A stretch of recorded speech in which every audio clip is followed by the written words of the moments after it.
আরেকটা প্রজেক্টের কাজ করলাম, টেস্টিং চলছে অফিসে। দুইটা ইচু আইসি রুমের কাজ হচ্ছে। ড্যাম্পার, জানিয়ে ড্যাম্পার, একটা প্রেশার কন্ট্রোল, টেম্পারেচার কন্ট্রোল আর হিউমিডিটি কন্ট্রোল, 3টা কন্ট্রোল সিস্টেম আছে।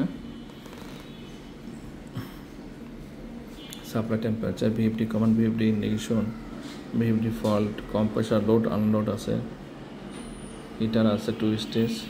এখন হিটার অফ আছে। আমি যদি টেম্পারেচার সেট 20 আছে 32, টেম্পারেচারকে বাড়াই দিলে হিটার চালু হয়ে যাবে।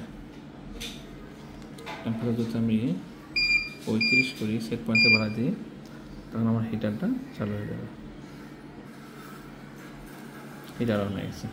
হিটারে অ্যানিমেশন দেওয়া আছে, হিটার অন হলে হিটারে অ্যানিমেশন দেখাবে।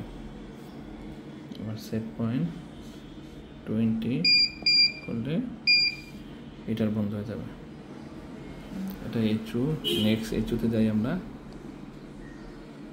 এইচু 2, এটা অফ আছে, অটোমোড আছে 4 ঘন্টা পর, অথবা এটা কাস্টমাইজ, এটা অটোমেটিক 4 ঘন্টা সেট করা আছে। এখন 4 ঘন্টা পরে আবার 2 নম্বর এইচুতে চলে আসবে। এটা হচ্ছে ডিডিসি কন্ট্রোলার। এইটার ভ্যালুগুলো এখানে দেখতে পাচ্ছি। এখান থেকে 2 জায়গাতে অপারেট করা যাবে, চাইলে এই ডিসপ্লে থেকে অপারেট করা যাবে। এখানে সব আছে,